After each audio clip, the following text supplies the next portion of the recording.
欢迎来到热点新闻频道，请订阅并关注以获取最新资讯。程毅身材太绝了，但你敢不敢别再穿老头衫？最近，程毅好身材这个话题再次悄悄冲上热搜。随着他的直播活动照片流出，不少网友都忍不住发出同一个灵魂拷问：哥哥，你身材这么好，为什么总穿老头衫藏起来？其实，关于程毅身材好这件事，早就不是秘密，圈内人也知道，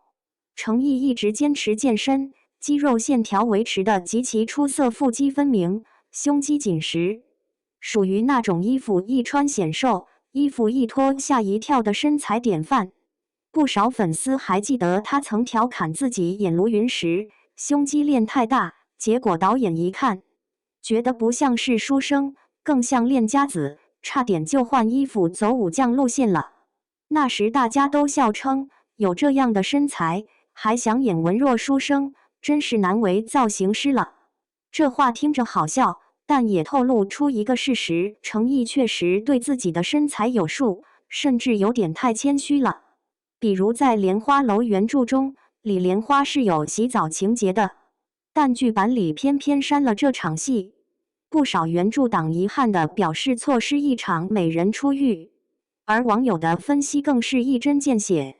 大概导演觉得程毅的肌肉太出戏了，观众一看，重伤久病的李莲花突然甩出8块腹肌，怕是剧情节奏都得乱套。说到底，程毅这种藏着掖着的低调，倒成了粉丝们恨铁不成钢的萌点。有时候活动图一出，大家激动地喊隐隐看到腰线了，结果下一秒程毅又穿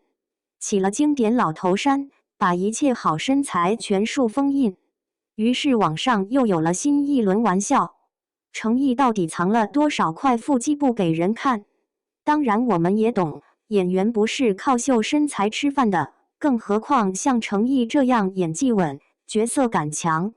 气质清隽的演员，他的吸引力向来不止于外表。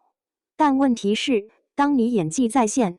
气质出尘，还身材极好，那你稍微展示一点点，真的不过分吧？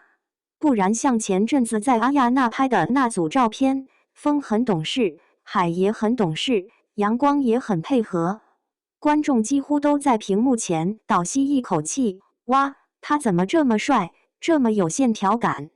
但下一秒，视线被老头衫遮住的腹肌打断，全场哀嚎，差一点点，就一点点。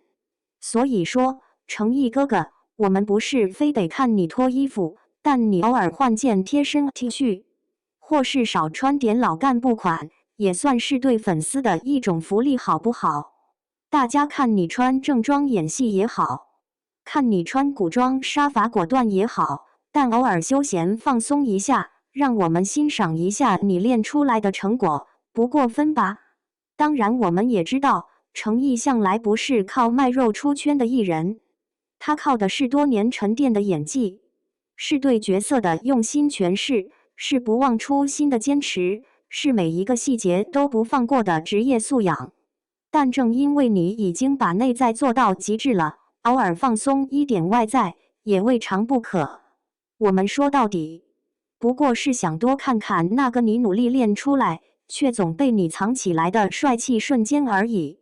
所以，最后再问一次，程毅，你敢不敢下一次不穿老头衫？